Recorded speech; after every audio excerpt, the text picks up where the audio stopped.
نحمده ونصلي على رسوله الكريم أما بعد فأعوذ بالله من الشيطان الرجيم بسم الله الرحمن الرحيم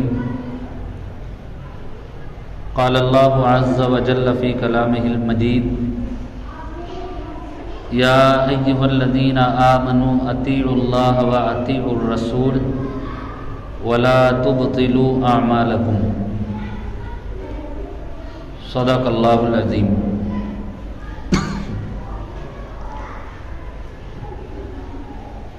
قابل احترام معزز خواتین اسلام، معہد ملت للبنات کی قابل تکریم معلمات و طالبات، بطور خاص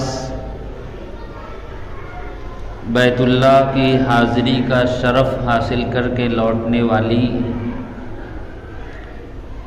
اور حج کی سعادت پانے والی خواتین اسلام،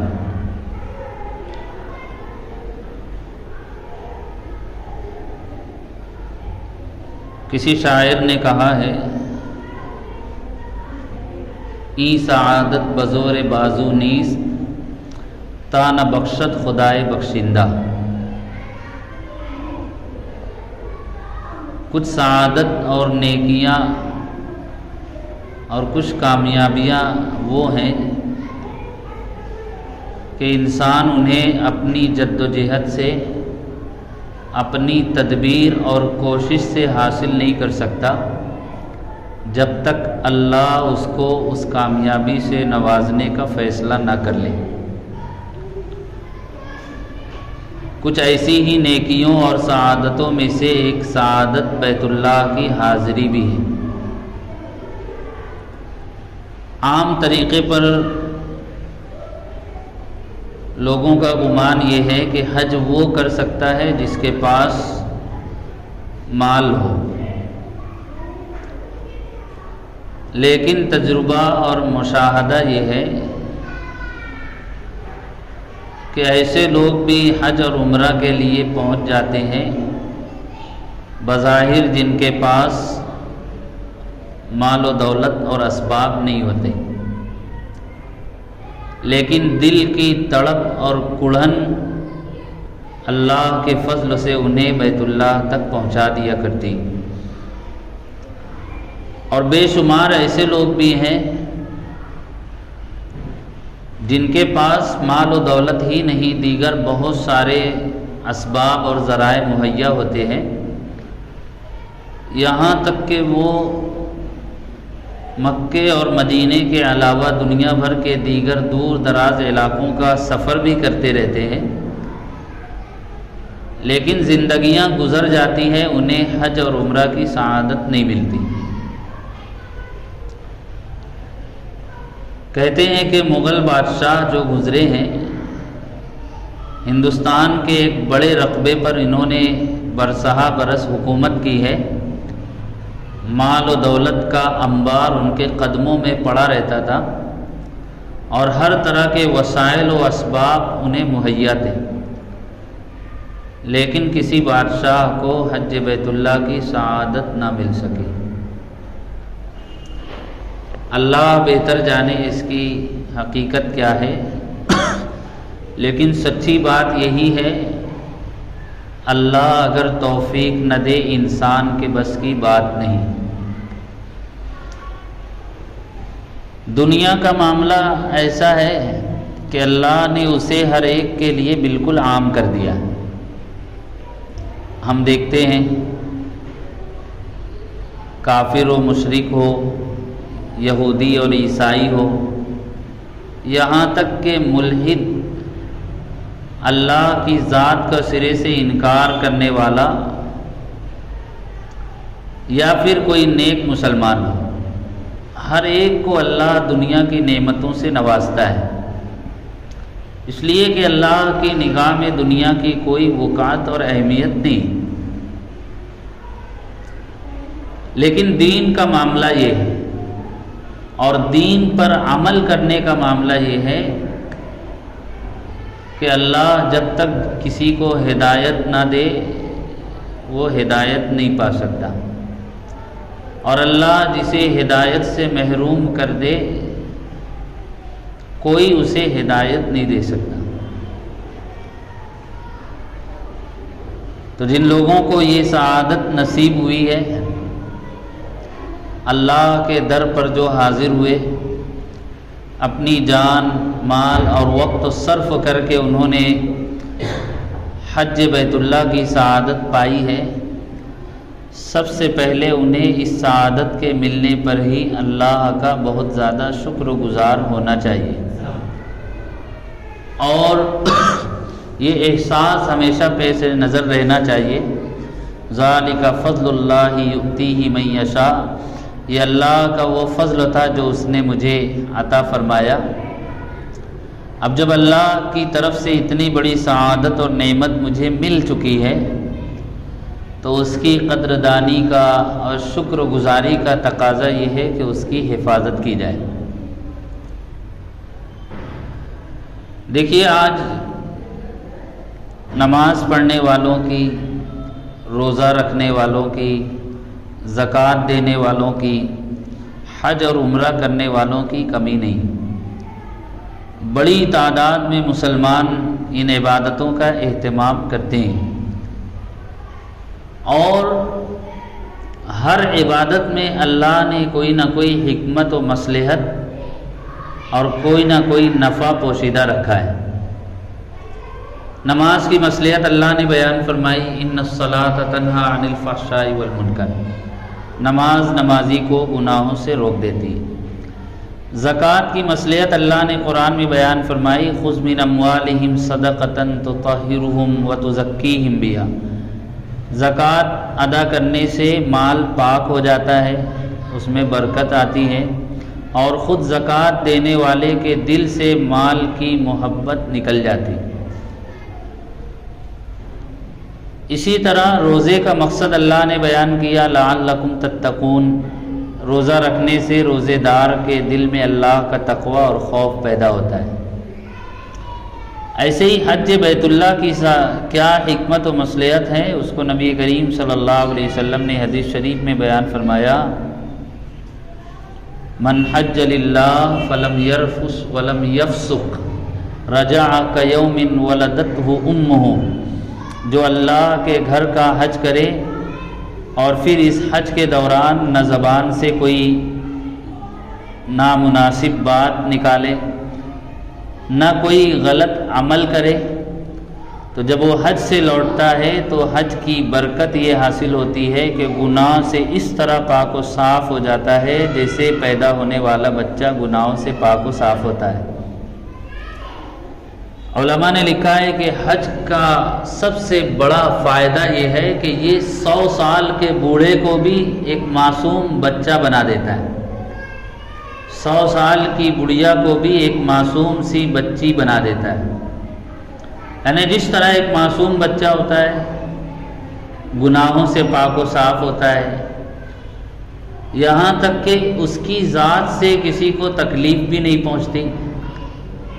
لوگ بھی اس سے پوری طرح محفوظ اور مامون ہوتے ہیں، بچہ نہ جرم کرتا ہے نہ مجرم بنتا ہے۔ ٹھیک اسی طرح حج سے لوٹنے والے مرد و عورتوں کی کیفیت ہوا کرتی ہے۔ یہ کتنا بڑا اللہ کا انعام ہے، اس کا اندازہ اس مثال سے لگایا جا سکتا ہے کہ ایک آدمی نے ایک کارخانہ، ایک فیکٹری کھولی،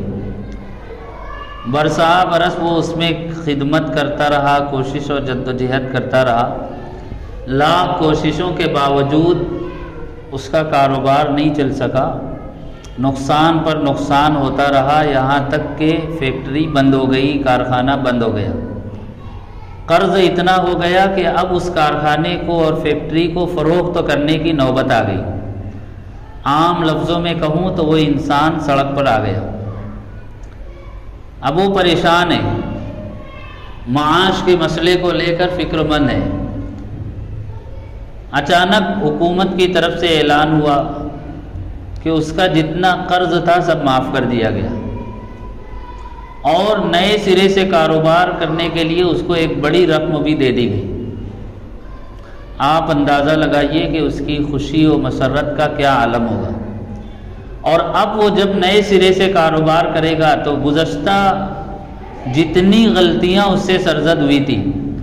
جن جن کوتاہیوں کی وجہ سے اسے نقصان کا سامنا کرنا پڑا تھا، وہ ان سے بچنے کی پورے طور پر کوشش کرے گا۔ یہی حال ایک بندے مومن مرد و عورت کا ہوتا ہے۔ زندگی گزر رہی ہوتی ہے، زندگی میں بلوغت کے بعد سے لے کر حج پر جانے تک نہ جانے کتنے گناہ سرزد ہو چکے ہوتے ہیں، کتنی نمازیں چھوٹ جاتی، اللہ کی کتنی نافرمانی ہو جاتی۔ ایک طرح سے انسان گناہوں اور نافرمانیوں کی دلدل میں پوری طرح دھنسا ہوا ہوتا ہے اور چاہت کے باوجود نہیں نکل پاتا۔ اچانک اللہ کی رحمت جوش میں آتی ہے اور اللہ اپنی رحمت کی رسی بڑھا کر اسے اس گناہوں کے دلدل سے نکال کر اپنے در پر بلا لیتے ہیں اور اس کو یہ موقع عطا کرتے ہیں کہ وہ اپنے گناہوں سے توبہ کر لے اور اپنے پروردگار کو راضی کر لے۔ جو لوگ حج کے لیے جاتے ہیں الحمدللہ وہ اس موقع کا پورا فائدہ اٹھاتے ہیں۔ بیت اللہ پر نگاہ پڑتے ہی دل کی کیفیت بدل جاتی، آنکھوں سے آنسو روا ہو جاتے، اور پھر جیسے جیسے بندہ اللہ کے در کا طواف کرتا ہے اللہ کی محبت میں بھی گرفتار ہوتا چلا جاتا ہے۔ پھر اس کے بعد حج کے دیگر ارکان کی ادائیگی کا مرحلہ پیش آتا ہے۔ بندہ دوڑ دوڑ کر صفا اور مروہ پر اللہ کی اطاعت میں اور حضرت ہاجرہ رضی اللہ عنہا کی نقل میں چلتا پھرتا ہے، کبھی ملتزم سے چمٹتا ہے، کبھی حجر اسود کا بوسہ دیتا ہے۔ پھر اس کے بعد مینا، مزدلفہ اور عرفات کی حاضری ہوتی ہے۔ ان سارے مقامات پر عازمین حج و عمرہ، عازمین حج اللہ کو یاد کرتے ہیں، دعاؤں میں مشغول ہوتے ہیں۔ پھر وہ مرحلہ آتا ہے کہ حج مکمل ہوتا ہے، طواف زیارت کے بعد بندہ مومن حلق کرا کے احرام کی پابندیوں سے نکل جاتا ہے اور اس طرح اس کا حج مکمل ہو جاتا ہے۔ یہ کوئی آسان کام نہیں ہے، وقت بھی صرف ہوتا ہے، مال بھی خرچ ہوتا ہے اور بڑی محنت اور مشقت بھی خرچ ہوتی ہے، لیکن اس کے بعد اس کو انعام یہ ملتا ہے کہ وہ گناہوں سے پوری طرح پاک و صاف ہو جاتا ہے۔ اب جب یہ سعادت اس کو مل جاتی اور وہ حضور نبی کریم صلی اللہ علیہ وسلم کے روضے پر حاضر ہوتا ہے تو گناہوں سے پوری طرح پاک و صاف ہو کر حضور کی بارگاہ میں حاضر ہوتا ہے۔ پھر اللہ کے رسول صلی اللہ علیہ وسلم کی خدمت میں درود و سلام کا نذرانہ پیش کرتا ہے تو ایک طرف اللہ کی عظمت و کبریائی کا نقش اس کے دل پر ہوتا ہے، دوسری طرف رسول اللہ صلی اللہ علیہ وسلم کی محبت اور عشق اس پر چھا جاتی ہے۔ اب یہاں سے جب بندہ لوٹ کر اپنے در پر آتا ہے تو اس کی کیفیت یہ ہوتی ہے کہ جو دعا کرتا ہے اس کی دعا قبول ہوتی ہے۔ اس لیے حدیث میں کہا گیا کہ حاجی جب حج کر کے لوٹ کر آئے تو اس کے گھر میں داخل ہونے سے پہلے اس سے ملاقات کر لو اور اس سے دعا کی درخواست کرو، اس لیے کہ اس کی دعائیں قبول ہوتی ہیں۔ اب اتنی بڑی سعادت مل جانے کے بعد اس کے سامنے سب سے بڑا مرحلہ اور سوال یہ درپیش ہوتا ہے کہ میری آئندہ کی زندگی کیسی ہو۔ آج کی اس مجلس کا بنیادی مقصد بھی یہی ہے کہ جو لوگ حج کی سعادت حاصل کر کے لوٹے ہیں ان کے سامنے بھی، اور جو آئندہ حج کی سعادت اور عمرہ کی سعادت پائیں گے ان کے سامنے بھی ایک زندگی کا نقشہ رکھا جائے کہ حج کے بعد زندگی کیسے گزاریں۔ پاکستان کے مفتی اعظم مفتی رفیع صاحب نے ایک مختصر کتاب بھی لکھی ہے، حج کے بعد زندگی کیسے گزاریں۔ میں عازمین حج کو، حجاج کرام کو، مرد و خواتین کو یہ مشورہ دوں گا کہ وہ اس کتاب کو حاصل کر کے ضرور اس کا مطالعہ کریں۔ بک ڈپو پر کتاب میسر ہوگی اور اسی طرح انٹرنیٹ پر بھی کتاب موجود ہے، اس کو حاصل کر کے اس کا مطالعہ کرنا چاہیے۔ مفتی صاحب نے اس میں یہ بات لکھی ہے کہ جو لوگ حج کر کے لوٹتے ہیں تو ان کی زندگی کیسے گزرے۔ انہوں نے اس میں یہ بات لکھی ہے کہ جب حج کرنے والے مرد و خواتین حج کر کے لوٹتے ہیں تو ان کے حج کی قبولیت کی نشانی کیا ہے۔ تو انہوں نے ایک بات یہ لکھی ہے کہ جب حاجی حج عمرہ کر کے لوٹ کر آتا ہے تو اس کے دل میں یہ چاہت اور خواہش ہوا کرتی ہے کہ میں دوبارہ اس در پر چلا جاؤں۔ تو ہمیں اپنا جائزہ لینا چاہیے کہ کیا دل میں دوبارہ یہ تڑپ، یہ چاہت اور یہ شوق پیدا ہو رہا ہے کہ اللہ پھر مجھے اپنے در پر بلا لے اور بار بار مجھے یہ حاضری کی سعادت ملتی رہے۔ ہم لوگوں کا معاملہ یہ ہے کہ جب مہمان ہمارے گھر پر آتا ہے، کچھ وقت کے لیے قیام کرتا ہے، اگر وہ اچھے انداز میں اپنا وقت گزارتا ہے اور اس کے اخلاق اچھے ہوتے ہیں، اس کا سلوک اچھا ہوتا ہے، تو ہم لوگ اس سے راضی اور خوش ہو کر اس کو رخصت کرتے ہیں اور جاتے ہوئے اس سے کہتے ہیں دوبارہ ضرور آئیں۔ اللہ رب العزت کا ضابطہ بھی یہی ہے، جو لوگ حج عمرہ کے لیے مکے اور مدینے میں حاضری دیتے ہیں، جب وہ اپنے ایام اور اپنے اوقات کو اچھے انداز میں بسر کرتے ہیں تو اللہ بھی یہ چاہتا ہے کہ میرے یہ بندے اور بندیاں بار بار میرے در پر آتے رہیں اور میری میزبانی کا شرف حاصل کرتے رہیں۔ لہٰذا ہم لوگ اپنے دل کا جائزہ لیں اور اللہ سے دعا بھی کریں کہ اللہ پھر ہمیں اپنے در پر بلائے۔ دوسری علامت انہوں نے یہ لکھی ہے کہ حاجی کے دل میں یہ شوق اور یہ تڑپ پیدا ہونی چاہیے کہ میرا دامن گناہوں سے اور معصیتوں سے پوری طرح پاک و صاف ہو چکا ہے، تو اب دوبارہ کسی گناہ اور معصیت کا داغ دھبا میرے دامن پر نہ لگنے پائے۔ جیسے ایک آدمی کام کاج میں مشغول ہوتا ہے تو اس کا جسم بھی گندا ہو جاتا ہے، کپڑے بھی میلے کچیلے ہو جاتے ہیں، بال بھی بکھر جاتے ہیں۔ وہ کام سے فارغ ہو کر گھر آتا ہے تو اچھی طرح غسل کرتا ہے، نئے کپڑے پہنتا ہے، خوشبو لگاتا ہے، سر میں تیل لگاتا ہے، آنکھوں میں سرما لگاتا ہے، اور اس کے بعد جب گھر سے نکلتا ہے تو اس کا خیال رکھتا ہے کہ اب دوبارہ اس کا جسم یا بدن گندا نہ ہو جائے۔ عازمین حج و عمرہ کو بھی یہ کوشش کرنی چاہیے کہ جب وہ گناہوں سے پوری طرح پاک و صاف ہو کر لوٹیں، بیت اللہ کے انوارات سے لبریز ہو کر لوٹیں، رسول اللہ صلی اللہ علیہ وسلم کی محبت شفقت انہیں حاصل ہو چکی اور رب ذوالجلال کی میزبانی اور اس کی نسبت لے کر وہ لوٹے ہیں، تو یہ ساری نسبتیں باقی رہیں اور یہ ساری خیر اور برکتیں انہیں حاصل رہیں۔ اس کے لیے انہیں سب سے زیادہ کوشش جس بات کی کرنی چاہیے وہ یہ کہ آئندہ زندگی گناہوں سے محفوظ رہے، اور خدا نخواستہ بشری تقاضے کے تحت کوئی غلطی سرزد ہو جائے، کسی گناہ کا ارتکاب ہو جائے تو فوری طور پر توبہ کر لی جائے۔ تیسری کوشش یہ ہونی چاہیے کہ اب اللہ کے حقوق تو ہم نے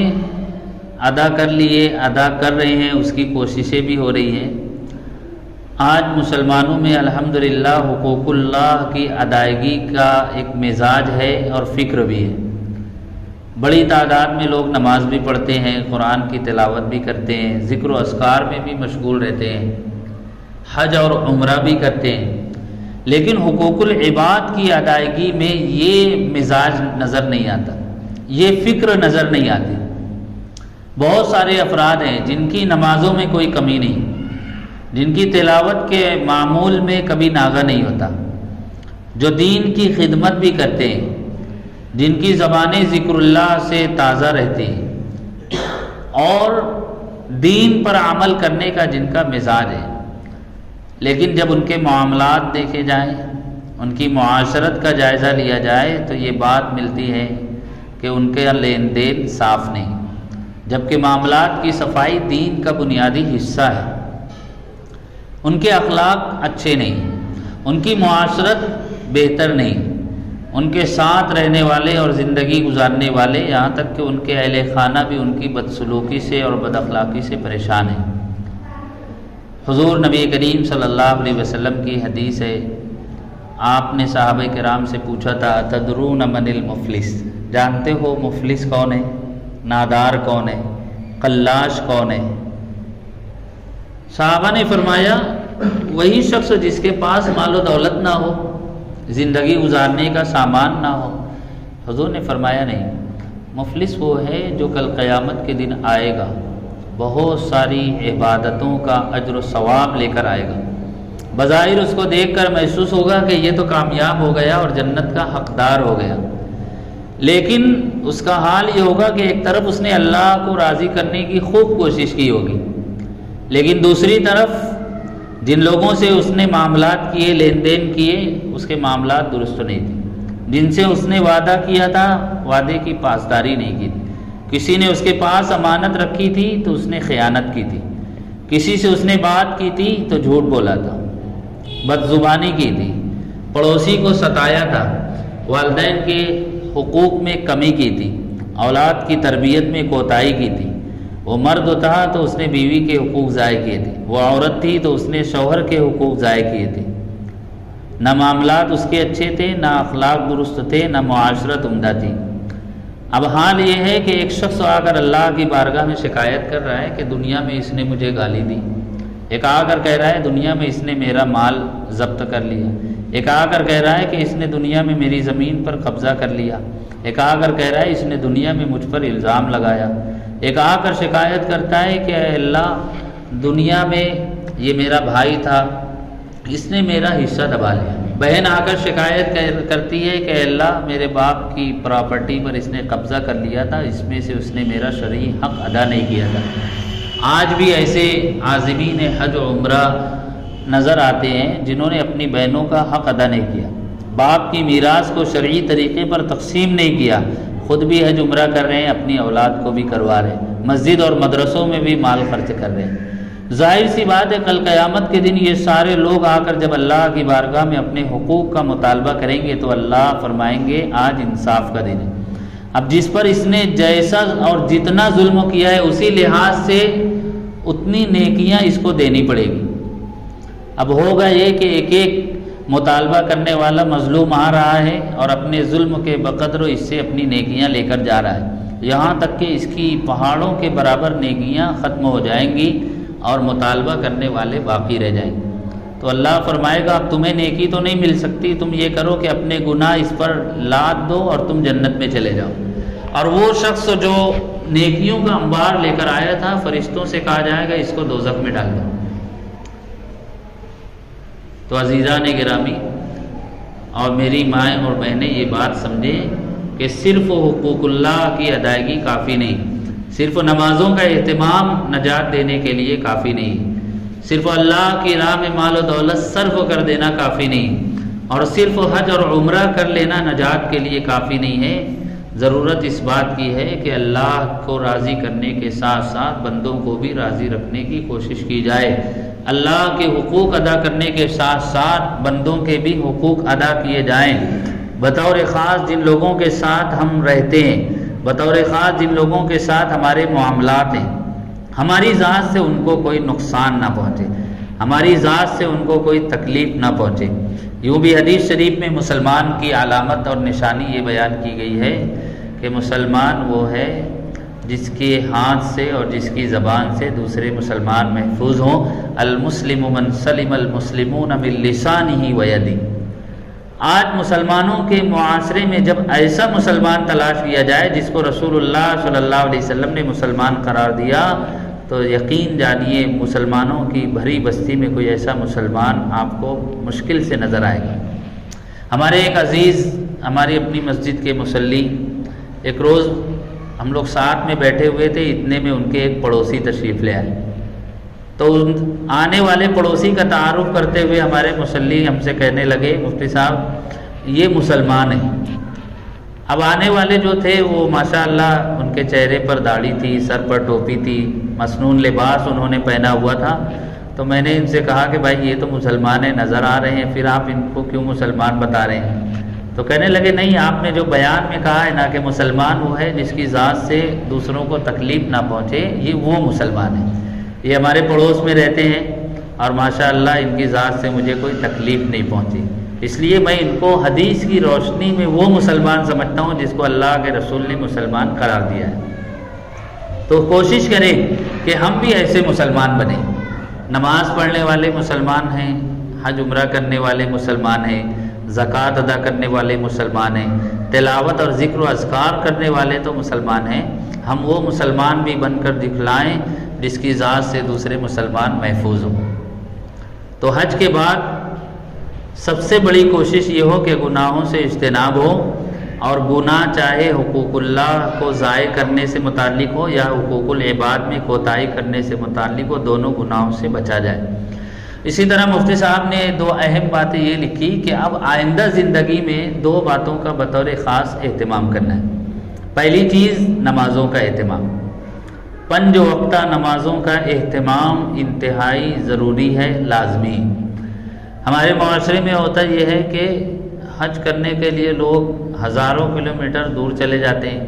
دینی اجتماعات میں شرکت کے لیے سینکڑوں کلومیٹر کا سفر کر لیتے ہیں، لیکن گھر کے پاس جو مسجد موجود ہوتی ہے چند قدم چل کر اپنی مسجد میں نہیں پہنچ پاتے۔ ابھی آپ نے اخبارات اور سوشل میڈیا میں پڑھا ہوگا، سنا ہوگا، ایک نوجوان ہے شہاب نامی جو کیرالہ سے نکلا ہوا ہے، اور اس کا عزم و ارادہ یہ ہے کہ 8,500 ہزار کلومیٹر کا راستہ وہ پیدل طے کرے گا، اور اس نے یہ نیت کی ہے کہ میں پیدل بیت اللہ تک جاؤں گا۔ اس کی اس نیت، ارادے اور اس کے اس سفر کے بڑے چرچے بھی ہیں۔ راستے میں کسی نے اس سے پوچھا کہ آخر آپ نے یہ پیدل حج کرنے کا ارادہ کیوں کیا؟ حالانکہ وہ اچھا مالدار انسان ہے، وہ چاہے تو بذریعہ ہوائی جہاز بھی پہنچ سکتا ہے، پھر اتنی مشقت کا سفر اس نے کیوں اختیار کیا؟ تو اس نے جو جواب دیا وہ مجھے بڑا پسند آیا۔ اس نے جواب یہ دیا کہ میں پیدل چل کر بیت اللہ حج کے لیے جا رہا ہوں تاکہ میں اپنے مسلمان بھائیوں کو یہ پیغام دے سکوں کہ وہ پیدل مسجد تک پہنچ کر نماز پڑھ سکیں۔ میں یہ بتانا چاہتا ہوں کہ ایک مسلمان کے اندر اتنی استعداد اور صلاحیت اور اتنی ہمت اور حوصلہ ہے کہ اگر وہ ٹھان لے تو اللہ کی محبت میں وہ پیدل چل کر بیت اللہ تک پہنچ سکتا ہے، تو اپنے گھر سے نکل کر چند قدم چل کر وہ مسجد تک کیوں نہیں پہنچ سکتا؟ جو لوگ اس پر پھول برسا رہے ہیں، جو اس کا استقبال کر رہے ہیں اور اس کے ساتھ ساتھ کئی کلومیٹر تک چل رہے ہیں، وہ ان کو یہ میسج دے رہا ہے کہ جب تم میرے لیے اتنا پیدل چل سکتے ہو تو اب مسجد تک کیوں نہیں پہنچ سکتے؟ آج مسلمانوں کا مزاج یہ بن گیا ہے، 6 دسمبر آتا ہے تو بابری مسجد کی بازیابی کے لیے مسلمان احتجاج کرتے ہیں اور بابری مسجد کی مسماری پر افسوس کا اظہار کرتے ہونا چاہیے، لیکن بابری مسجد کی ویرانی پر آنسو بہانے والے اپنے محلے کی مسجد کی ویرانی کو دور کرنے کی فکر نہیں کرتے۔ تو اس لیے مفتی صاحب نے لکھا کہ حج کے بعد سب سے اہم فریضہ اور سب سے اہم بات جو ہے وہ یہ کہ اب ہماری زندگی میں 5 نمازوں کا ایسا اہتمام ہو کہ جان بوجھ کر کوئی نماز قضا نہ ہو، اس کی کوشش کرنی چاہیے۔ یوم نبی کریم صلی اللہ علیہ وسلم جب دنیا سے پردہ فرمانے لگے تو آپ نے جاتے جاتے یہ نصیحت کی تھی، اے میری امت نمازوں کا خوب اہتمام کرنا۔ دوسری بات مفتی صاحب نے لکھی کہ حرام مال سے ہر حال میں اجتناب کرنا، اس لیے کہ اگر ہماری کمائی میں، آمدنی میں ناجائز اور حرام مال شامل ہو جاتا ہے تو وہ سارے مال کو خراب کر دے گا، اور جس معدے میں حرام لقمہ پہنچ جائے پھر اس انسان کے لیے ممکن نہیں ہوتا کہ وہ نیک اعمال انجام دے سکے۔ قرآن کریم میں اللہ نے فرمایا، یا ایھا الرسل کلوا من الطیبات واعملوا صالحا، اے پیغمبروں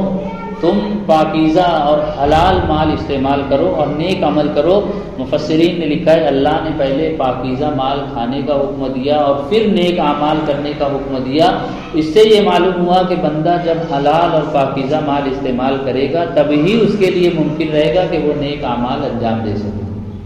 تو اگر کسی کا قرض ہے تو وہ ادا کر دیا جائے، بہنوں اور بیٹیوں کا حصہ باقی ہے وہ ادا کر دیا جائے، معاملات کہیں خراب ہو چکے ہیں اس کو درست کر لیا جائے، ہماری ذات سے کسی کو تکلیف پہنچی ہو تو اس سے معافی طلب کر لی جائے۔ تو ان 2 باتوں کا بطور خاص عازمین حج و عمرہ کو اہتمام کرنا چاہیے، اور اپنی زندگی کا ایک نظام الاوقات بنا کر اب ایسی زندگی گزارنی چاہیے کہ مرتے دم تک اس میں کوئی فرق نہ آئے۔ ہم لوگوں کی زندگیاں بڑی بے ترتیب گزرتی ہے، جب من ہوتا ہے تو قرآن پڑھ لیتے ہیں، جب من ہوتا ہے تو ذکر کر لیتے ہیں، جب من ہوتا ہے کھا لیتے ہیں، جب من ہوتا ہے سو جاتے ہیں۔ زندگی کا کوئی نظام الاوقات نہیں ہوتا، زندگی بس یوں ہی گزر رہی ہے۔ اللہ اپنے در پر جب حج کے لیے بلاتا ہے تو اللہ یہ پیغام بھی دینا چاہتا ہے کہ دیکھو یہاں پر ایک ایک عمل کا، ایک ایک عبادت کا وقت بھی مقرر ہے، جگہ بھی مقرر ہے۔ اپنی مرضی سے کوئی کسی بھی طرح چاہے تو طواف نہیں کر سکتا، اپنے من سے چاہے تو کسی بھی دن جا کر عرفات میں حاضر نہیں ہو سکتا، اپنی مرضی اور منشا سے مینا اور مزدلفہ نہیں جا سکتا۔ اللہ نے ہر عبادت کا ایک وقت اور ایک طریقہ مقرر کیا ہے۔ تو اللہ اس عبادت کے ذریعے یہ پیغام دینا چاہتے ہیں کہ تمہاری زندگی بھی ایک نظام الاوقات کے تحت گزرنی چاہیے۔ بے ترتیبی کے ساتھ، وقت کے بیجا استعمال کے ساتھ جو زندگیاں گزرتی ہیں وہ ضائع ہو جایا کرتی ہیں۔ اس لیے ہم لوگ اپنی زندگی کا ایک نظام بنائیں، ایک نظام الاوقات باقاعدہ تحریر کریں کہ میرے سونے کا وقت کیا ہوگا، میری نمازوں کا اور عبادت کا وقت کیا ہوگا، میرے کاروباری مشاغل کا وقت کیا ہوگا، گھریلو کاموں کی انجام دہی میں کتنا وقت صرف ہوگا، لوگوں سے میل جول میں کون سا وقت صرف ہوگا، دینی خدمت میں کیا وقت صرف ہوگا۔ ایک نظام بنا کر اس کے مطابق زندگی بسر کرنے کی کوشش کریں، اور یہ فکر کریں کہ اب جتنی نیکیاں ہمارے نامہ اعمال میں اکٹھا ہو چکی ہیں وہ ضائع نہ ہو جائیں۔ دیکھیے کہتے ہیں کہ دولت کمانا جتنا بڑا فن ہے، اس دولت کو بچانا اور احتیاط سے استعمال کرنا اس سے بڑا فن ہے۔ آج دنیا میں دولت کمانے والوں کی کمی نہیں ہے، لیکن کمانے والے اسی تیزی کے ساتھ گنوا بھی دیتے ہیں۔ تو نیکیوں سے بڑی دولت کیا ہو سکتی ہے؟ کل قیامت کے دن نیکیاں ہی کام آئے گی۔ کل قیامت کے دن انسان کے پاس مال و دولت تو ہوگا نہیں، بلکہ ایک نیکی کی اتنی اہمیت ہوگی کہ قرآن نے بیان کیا کہ اولاد اپنے ماں باپ کو دیکھ کر منہ پھیر کر بھاگے گی کہ کہیں ماں باپ مجھ سے ایک نیکی کا مطالبہ نہ کریں۔ اپنے بچے پر جان چھڑکنے والی ماں اپنی بچے کو دیکھ کر منہ پھیر کر بھاگے گی کہ میری اولاد مجھ سے نیکی کا مطالبہ نہ کرے۔ دوست دوستوں سے بھاگے گا، بھائی بھائی سے منہ پھیرے گا۔ تو اب اتنی ساری نیکیاں حج کی برکت سے جب ہمارے نامہ اعمال میں جمع ہو چکی ہیں تو ہمیں ان کی کیسی حفاظت کرنی چاہیے۔ دنیا کی چیزوں کی ہم لوگ حفاظت کرتے ہی ہیں کہ کوئی چیز خراب نہ ہو جائے۔ میں اس کی ایک آسان سی مثال دیتا ہوں۔ ابھی عید الاضحیٰ مہینہ بھر پہلے گزری، قربانی ہم لوگ کرتے ہیں، بہت سارا گوشت جمع ہو جاتا ہے، تو اس کی حفاظت ہم لوگ کیسے کرتے ہیں کہ ماشاءاللہ 6 مہینے تک قربانی کے گوشت سے استفادہ کرتے رہتے ہیں۔ اور اگر بجلی چلی جائے تو سب سے زیادہ فکر اس بات کی ہوتی ہے کہ اب فریج بند ہو گئی، کہیں گوشت خراب نہ ہو۔ جب ایک معمولی سی دنیا کی چیز کی حفاظت کے لیے ہم لوگ اتنا فکر مند رہتے ہیں تو اپنی نیکیوں کی ہمیں کیسی حفاظت کرنی چاہیے۔ میں نے شروع میں ایک آیت پڑھی، اللہ ارشاد فرما رہے ہیں یا ایھا الذین آمنوا اطیعوا اللہ واطیعوا الرسول ولا تبطلوا اعمالکم، اے لوگو اللہ اور اس کے رسول کی اطاعت والی، فرما برداری والی زندگی گزارو، اور جو عمل تم نے کر لیا ہے تم اس کو ضائع مت کرو، اپنے عمل کو تم باطل مت کرو۔ نیکی کی تاثیر یہ ہے کہ وہ آتی ہے تو گناہ کو مٹا دیتی ہے، ان الحسنات یذہبن السیئات، اور گناہ کی نوست یہ ہے کہ جب گناہ آتا ہے تو وہ نیکیوں کو ضائع کر دیتا ہے۔ تو ہم لوگ کوشش یہ کریں کہ ہمارے اعمال میں جو نیکیاں ہیں وہ محفوظ رہ جائیں اور ہم نیکیوں کا یہ سرمایہ لے کر اللہ کے دربار میں حاضر ہو سکیں۔ تو اس کے لیے ہم لوگوں کو ایک نظام بنا کر زندگی گزارنی ہے۔ یہاں ان لوگوں کی تعداد بہت تھوڑی ہے جنہوں نے حج عمرہ کیا ہے، جو کر کے لوٹے ہیں، لیکن بڑی تعداد ان لوگوں کی ہے جو حج عمرہ کے لیے جانے والے ہیں۔ تو یہ ساری باتیں ان لوگوں کے لیے بھی اس نیت سے پیش کی جا رہی ہے کہ ہمارے دل میں یہ صرف نیت نہیں، صرف ارادہ نہیں، بلکہ یہ یقین ہے کہ اگر ہمارے دل میں سچی طلب اور تڑپ ہے تو اللہ ضرور ہمیں بھی اپنے در پر بلائے گا۔ تو اس لیے ہم لوگ یہ نیت اور ارادہ کریں کہ اللہ ہم بھی ایسی زندگی گزارنا چاہتے ہیں، تو ہمیں بھی اپنے در پر بلا کر گناہوں سے پاک و صاف کر کے بھیج دے تاکہ ہم بھی نئے سرے سے ایک کامیاب زندگی بسر کر سکیں۔ اب اس کے لیے تمام لوگوں کے لیے کہ ہماری زندگی کیسے کامیابی کے ساتھ گزرے گی، کیسے دین کے مطابق گزرے گی، تو اس کے لیے دین کا علم حاصل کرنا ضروری ہے۔ بغیر علم کے کوئی عمل کرے یہ ممکن نہیں۔ بغیر علم کے تو جو لوگ عمل کرتے ہیں وہ گمراہ ہو جاتے ہیں۔ 2-4 کتابیں پڑھ کر انسان اپنے آپ کو عالم فاضل سمجھے اور پھر جس طرح چاہے دین پر عمل کرنے لگے تو بجائے نیکیوں کے گناہ لازم آ جاتا ہے۔ تو ہمارے پاس پھر علم ہونا ضروری ہے۔ علم حاصل کرنے کے لیے ایک راستہ تو یہ تھا کہ بچپن میں ہم لوگ مدرسوں میں جا کر مکاتب میں جا کر دین کا علم حاصل کریں، تو آج ہماری جو نئی نسل ہے، جو ہمارے بچے ہیں، ہم ان کو مدارس میں مکاتب میں داخل کریں تاکہ وہ دین کا علم حاصل کریں اور ان کی پوری زندگی دین کے مطابق بسر ہو سکے۔ حدیث شریف میں ہے کہ ماں باپ اپنی اولاد کو تحفے تحائف دیتے ہیں، سب سے بہترین تحفہ جو کسی باپ نے اپنی اولاد کو دیا وہ اچھی تعلیم و تربیت کا ہے۔ تو ہم لوگ اپنے بچوں کو دین کے علم سے آراستہ کریں۔ آپ لوگوں کی یہ سعادت مندی اور خوش نصیبی ہے، اور اس علاقے کے لیے یہ بڑی خیر و برکت کی بات ہے کہ اسی علاقے میں مدرسہ معہد ملت للبنات واقع ہے، اور اس مدرسے کی خوبی یہ ہے کہ یہاں صرف نونہالان قوم کو اور معصوم بچیوں کو دین کی تعلیم نہیں دی جاتی، بلکہ جو خواتین اپنی عمر کا ایک مرحلہ گزار چکی ہیں لیکن اب ان کے دل میں یہ جذبہ پیدا ہوا ہے کہ ہم بھی دین کا علم حاصل کریں اور دین کے مطابق زندگی بسر کریں، تو ماشاءاللہ یہاں ان کے لیے بھی تعلیم و تربیت کا اچھا نظم ہے۔ اور پھر بچیوں کو صرف دین کا علم یہاں نہیں سکھایا جاتا، ماشاءاللہ وہ دنیا میں ایک کامیاب زندگی گزارے، بطور خاص جب ان کا نکاح ہو جائے تو اپنے سسرال میں وہ ایک کامیاب زندگی گزارے، تو اس لحاظ سے بھی ان کی تربیت کی جاتی ہے، ان کو سلائی بھی سکھائی جاتی ہے، کتابت بھی سکھائی جاتی ہے، مہندی بھی سکھائی جاتی ہے، کھانا کیسے بنایا جائے یہ بھی سکھایا جاتا ہے، غرض کہ ایک کامیاب زندگی ہماری بچیاں گزار سکے اس کی معلمات کوشش کرتی ہیں اور محنت کرتی ہیں، تو ہمیں اپنی بچیوں کو بطور خاص اس طرح کے اداروں میں شریک کرنا چاہیے۔ اسی طرح خواتین کے لیے یہاں پر ہر ہفتہ پیر کے روز بعد نماز عشاء، یہاں پر ہر ہفتہ پیر کے روز بعد نماز مغرب درس قرآن کا سلسلہ بھی جاری ہے، تو تمام ہی خواتین کو اپنا ایک نظام الاوقات بنانا چاہیے اور پیر کے دن مغرب سے عشاء تک کا وقت خاص درس قرآن کے لیے فارغ کر لینا چاہیے۔ اللہ نے اپنا قرآن ہماری کامیابی اور ہدایت کے لیے نازل کیا، لیکن افسوس ہم جانتے ہی نہیں کہ قرآن میں اللہ ہم سے کیا فرما رہا ہے۔ ابھی میرے موبائل پر ایک میسج آیا اور اس میں کچھ لکھا ہوا ہے، انگریزی زبان میں ہے، اور مجھے سمجھ میں نہ آئے کہ کیا ہے، لیکن کچھ ایسا محسوس ہو رہا ہے کہ کوئی اچھی اسکیم ہے، تو میں کیا کروں گا، موبائل شاپ پر جا کر کہوں گا ذرا یہ پڑھ کر بتاؤ میرے لیے کیا اسکیم ہے۔ اللہ نے دنیا اور آخرت کی ساری اسکیمیں قرآن میں بیان کر دی، ہم لوگ قرآن پڑھتے ہیں، برسوں سے نماز پڑھے، سورہ فاتحہ میں اللہ نے کیا کہا نہیں معلوم، چھوٹی چھوٹی صورتوں میں اللہ نے کیا احکام بیان کیے نہیں معلوم۔ ظاہر سی بات ہے قرآن صرف تلاوت والی کتاب نہیں ہے بلکہ یہ عمل والی کتاب ہے، اور عمل اس وقت ممکن ہوگا جب ہم اللہ کا کلام سمجھ سکیں گے۔ تو مردوں کو مساجد میں، خواتین کو دینی اجتماعات میں اور درس قرآن کی مجالس میں شریک ہو کر اللہ کا کلام سمجھنے کی کوشش کرنی چاہیے۔ قابل مبارکباد ہے مدرسے کی معلمات، اسی طرح اس مدرسے کی انتظامیہ جس نے ایسا نظام بنایا ہے کہ یہاں بچیوں کی بھی تعلیم و تربیت ہو اور خواتین کی بھی تعلیم و تربیت کی جا سکے۔ لہٰذا میں خواتین سے گزارش کروں گا کہ وہ ہفتہ واری درس قرآن میں ضرور شریک ہوا کریں۔ ماشاءاللہ مدرسہ اہتمام کے ساتھ چل رہا ہے، یہاں پر صرف بنیادی دینی تعلیم ہی نہیں، حفظ کا شعبہ بھی قائم ہے، عالمیت کا شعبہ بھی قائم ہے، اور گزشتہ سال ماشاءاللہ تقریب ختم بخاری شریف بھی ہوئی، یعنی یہ اب ایک مکتب نہیں رہ گیا بلکہ ایک اچھے مدرسے کی شکل اختیار کر چکا ہے۔ اور فی الحال ماشاءاللہ یہاں پر 300 سے زائد طالبات زیر تعلیم ہیں، جو اس مدرسے کی کامیابی اور ترقی کی ایک علامت ہے۔ ہمیں چاہیے کہ ہم سب سے بڑا تعاون اپنی شرکت سے اور اپنے بچیوں کے داخلے سے کریں، اور دوسرا یہ کہ اللہ نے حتی المقدور ہمیں جو مالی استطاعت سے اللہ نے نوازا ہے تو ہم اس مدرسے کا ہر لحاظ سے تعاون بھی کریں۔ مدرسے کی انتظامیہ اور معلمات کی یہ فکر مندی ہے کہ جب اتنا بڑا سرمایہ صرف کر کے کچھ محلے کے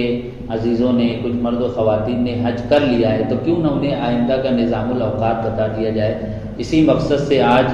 عازمین حج کا یہ استقبالیہ پروگرام رکھا گیا، اور اسی بہانے خواتین کے لیے ایک دینی اور تعلیمی اجتماع بھی رکھ لیا گیا۔ اس سلسلے میں میں مدرسے کی انتظامیہ کو بطور خاص ہمارے رفیق محترم مولانا مجاہد الاسلام صاحب کو اور ان کی ہمشیرہ محترمہ کو مبارکباد پیش کروں گا۔ میں دل سے دعا گو ہوں کہ اللہ تعالیٰ اس ادارے کو ہر لحاظ سے ترقیات سے نوازے،